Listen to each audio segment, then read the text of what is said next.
Welcome back to the Cal Park Bros podcast. Jason and I are fresh off our very spirited and nuanced discussion on the ending of the 20-year conflict in Afghanistan, um, per the president earlier today. In this segment, we're going to be talking about fantasy football, as many of you in the country and internationally know that NFL season is upon us and fantasy football is all the rage. Jason, do you remember the first year you actually did a fantasy football league? Actually, it's funny you asked that. I was thinking about that earlier. When was the first time? For sure, I can recall it goes back to 2009, I believe it was. Um, yeah, it was 2009. So it's been a long time. Long time player, long time fan. Longtime player. Not only is he a member, but he's a club president. Um, I got in my first league with my fraternity brothers when I was, I believe, 20, 21. And basically, we've kept that league going for the last 20 plus years. So I I've gone certain years where I've had like 4+ leagues and I've been miserable. And I've also had years where I've only done one league, and this is that one league that I've done. So this year I'm doing two, so I'm trying to mix it up a little bit. I've never been. Not gonna knock anybody here. Okay, I mean, if Sounds you're like you're about to, but go ahead. yeah, let me throw in the no offense, but no offense to you, certain fantasy football players and other sports as well. But when it comes to fantasy sports, well, number one, let me go ahead and back up and say that I don't play in pay leagues. I don't do that. Why not? Um, when it comes to gambling in general, I've never been a big fan of that. I'm always big on betting on myself, not on somebody else. So if I win money in a gambling situation, not that I do that now, but even before, I bet on myself. So if I win money, it's because of me. If I lose money, it's because of me, as opposed to somebody else. You know. So that's just been my thing. So I've always played in free fantasy football leagues for the most part, and then there you go. With that said, I've never been big on people who play like in like 4, 5, 6 leagues at a time or whatever the number is. I play in one and I ride or die with that one. Whatever happens, that's it. Because my thing on that is okay. If you play in 5 leagues or four, as you were saying, and you happen to win in one of them, okay, great, you won. What you do in the other three?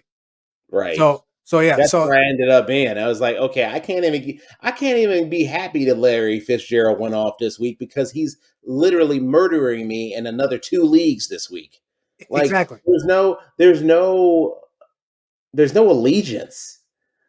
Like 2 is the max. And for me going forward, like I'll do a league with my fraternity brothers, I'll do a league with maybe some people from work, and that's it. Because and it can't be the same rules because some of these rules I don't even fucking like. For Uh, example, okay, my favorite rule that I hate is the concept of a keeper league because prime example, we have a keeper league in my fraternity league, um, and we actually swapped to that. I want to say like 5 or 6 years ago. And what's hilarious is the reason why I loathe the keeper rules is because everybody was clamoring to have them, and yet no one in our fucking league understands them. yeah, I've heard of keeper leagues. I've never been in one. I don't understand the concept. I've only recently been in like an auction draft for the first time, and I'm like, and even that was new. But the whole keeper thing, for those of us who don't know, including me, explain the concept of keeper leagues. Well, keeper league, the way our keeper league is set up, basically you draft players, and what you can do is you can opt to keep a certain player or players for a second year or a third year in exchange for effectively giving up one of your draft spots that next year. Why would you do that? You would do it if, for example, you had someone like a Lamar Jackson who, because no one thought that he was literally going to blow the doors off in Baltimore the way he did to the level of being an MVP. So let's say if you drafted him in like rounds 13 through 16, let's say you drafted him in the 16th round Mhm. and he goes bonkers. You opt to keep him. Well, the most you have to give up for Lamar Jackson, a fucking MVP uh, quarterback, is tops a 12th round pick. Okay, so that's the question. So what determines what round pick you're giving up? Well, what determines that is what round you drafted him in the previous year. So, for example, the person who was fortunate enough, not me, um, to draft Lamar Jackson, if they happen to draft him in the 16th round, then they have to give up their 15th round pick the following year. That's where the value is. It's as close as some of us are ever going to get to actually thinking we can run a fucking team, which is sad because it's really just blind, dumb fucking luck, right? I mean, you just happen to have a guy like that fall into your lap, and he happened to be really, really good. Good for you. It makes really easy business decision the following year to say, duh, I'm keeping him Right. because you're not going to find anyone more valuable. You name someone else that you'd be willing to, if look at it like a trade, you'd be willing to trade ideally your 15th pick for any player, someone who probably put up, I mean, shit, Lamar Jackson probably put up easy 500 points his rookie or second year, Mm-hmm. So that's the value. I like it in theory. I don't like it in principle because there's a fun thing called free agents. So if you happen to draft somebody and then you release them, and then it gets a little wiry, actually trying to, audit all that shit and figure out what the hell actually happened the year prior. So, um, but all jokes aside, I like the idea of a keeper league. I don't like the reality of having to administrate a keeper league, and that's why I loathe it because it is a soul sucking experience. I could tell you were speaking from commissioner experience when it comes to that. I can just tell by the disdain in your voice, like he was a commissioner. Yes. Okay. Yes. I Okay. did. I did get drafted as a co-commissioner, so that is definitely a rule slash process that I think, oh, geez, surely there's got to be a better way. Another rule that I'm not a fan of is ties. Ties in football, total bullshit. But yeah, well, you're referring to ties in the fantasy football aspect, correct?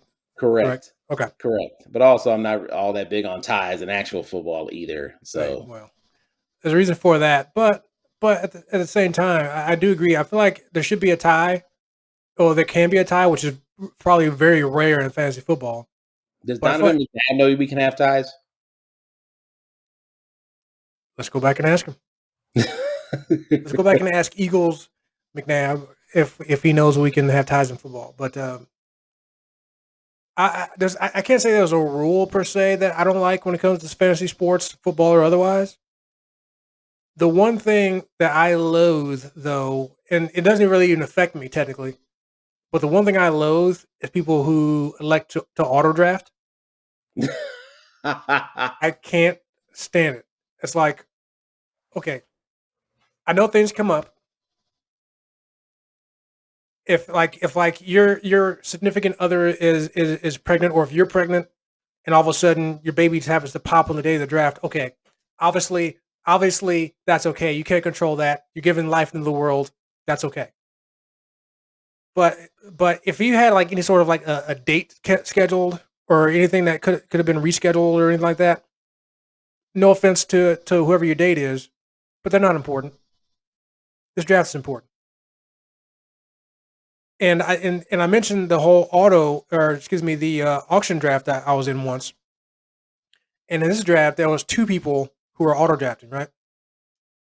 And I don't know if these people set their thing up to where they would bid on certain players, certain amounts, no matter what. But you can actually see who's bidding on who, right? So I'm like, okay, and like every time there's a player up that I have no interest in bidding on, I'm just watching to see who drafts on who, so I can kind of figure out, okay, this is what's going on. And every time these two auto drafters are in bids, and keep in mind, no one's sitting there doing this. They're just the auto drafting that they have set up, just ding, ding, ding, ding, raising the price on them. I'm like, bro, there's no way I know you want this player because you don't need them, but because you have it set up that way, they're just bidding, just raising the bid up on everybody else. And it's just annoying. It's like, dude. And not only from an aspect of you're just wasting our time because now you're automatically guaranteed to take the entire minute, 2 minutes of your pick time. It's like, bro, come on. We know who you're gonna pick. Just come on. This running back is sitting here. We know you're gonna pick this. Let's just go. But I think yeah, that's part of the reason why I kind of miss. I know because of COVID, it's not going to be as much of a thing, but I do miss the idea of a live in person draft because there's some accountability measures in there where you're eye to eye with these people. There's some social judgment there, and maybe that's what's missing from our society nowadays. I tell you what. When it comes to football, I've only actually been to one live in person draft.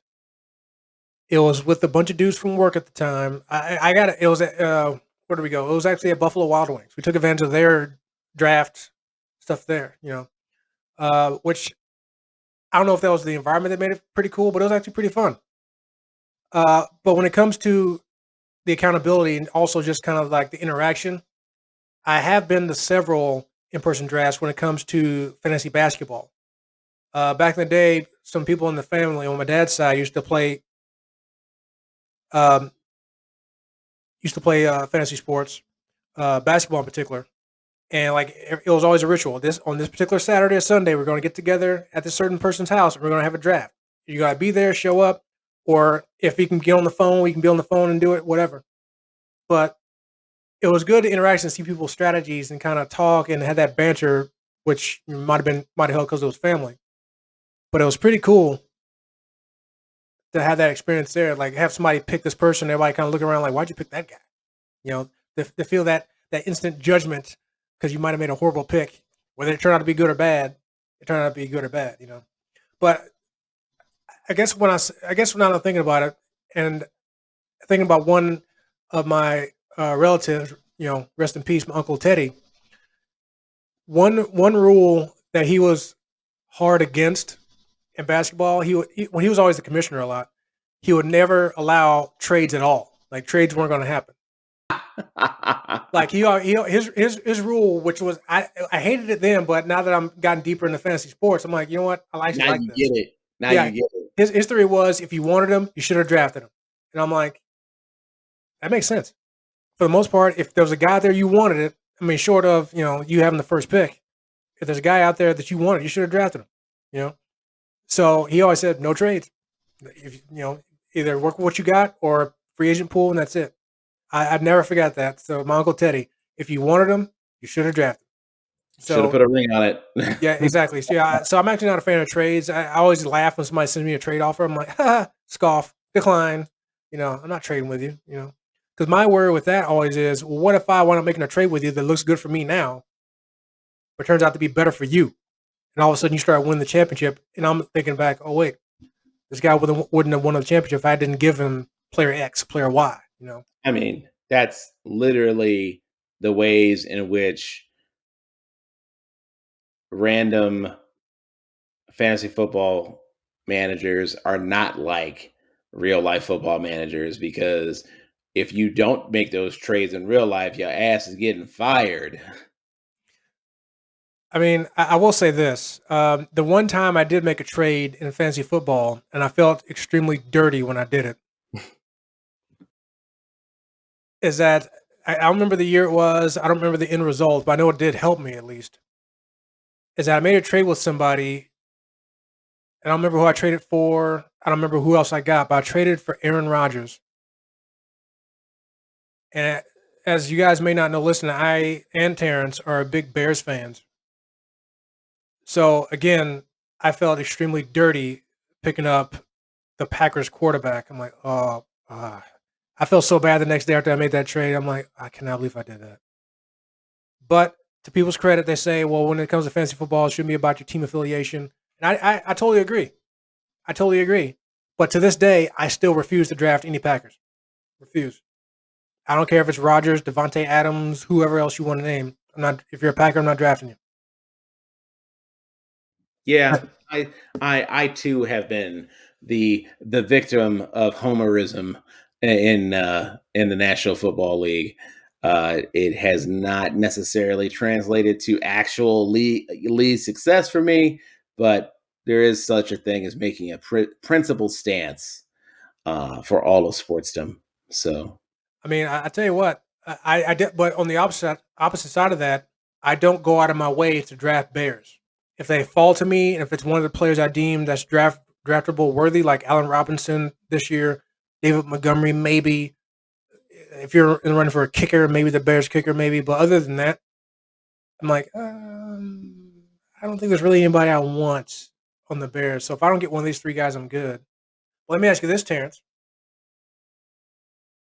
Let me give me a small subtle brag here. So I mentioned that I believe I first started playing fantasy sports or football at least in 2009, and I basically played for the most part every year since then.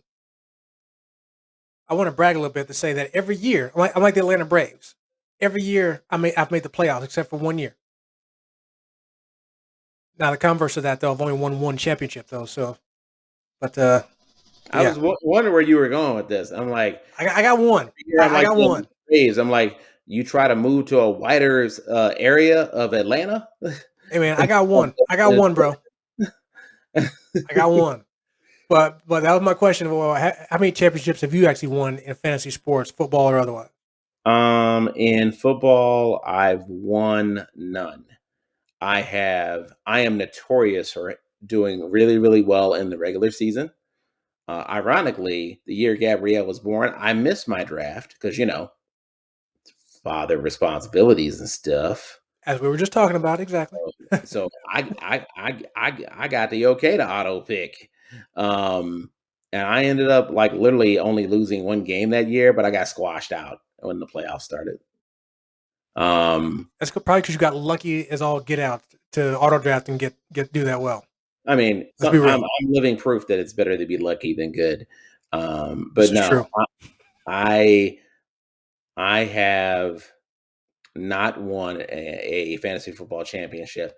I have won a fantasy basketball championship. However, though that was fun. But even if I hadn't won, I was like, I feel like basketball, like baseball, is just way too many damn games for me to actually delve into that on a fantasy level. Anyway, just too many games. Um, Basketball, I felt like it was forcing me to pay attention to more players in the league. I mean, I got Rudy Gobert before he was even like really good. Um, so that that made me really appreciate um, the just the sport, the league, and also it helps when you actually perform. So yeah, I one basketball chip. That's it. I really haven't delved into a lot of other sports like hockey or baseball because it's just like, okay, I don't have the time to even like engage in it enough to be just competent at it. Yeah, when it comes to fantasy basketball, I mentioned all the leagues I've been in. I haven't done it recently, obviously, but all the ones I got into with the family leagues, and I agree with you. It's completely fun. I've never won a championship with that. I've done. I feel like I've done really well once. When I got a couple of players did really well for me, and Antoine Jameson and Latrell Sprewell. That's how far back it goes when it comes to players doing well for me in that 1 year. But yeah, I never won a championship. I think the best I've gotten was second, maybe. I don't think I think I got as high as second that year, but didn't finish in the top three. So yeah, I agree with you. Basketball is probably more fun, but not as well. Not that I can say I'm successful, but I got one championship. That's all that matters. I'm always in the playoffs every year except for one, and I won a championship. But yeah, I agree with you. Fantasy baseball, kudos to anybody that does that because it is definitely a time commitment. Like I said, with games every day, you You got to change your lineup every day. You got to analyze this, analyze that. Who do I want to put in there as opposed to benching? I've seen people do that, like in action, when it comes to them picking their lineup for a given day, one given day, and doing that over the course of 6 months every day.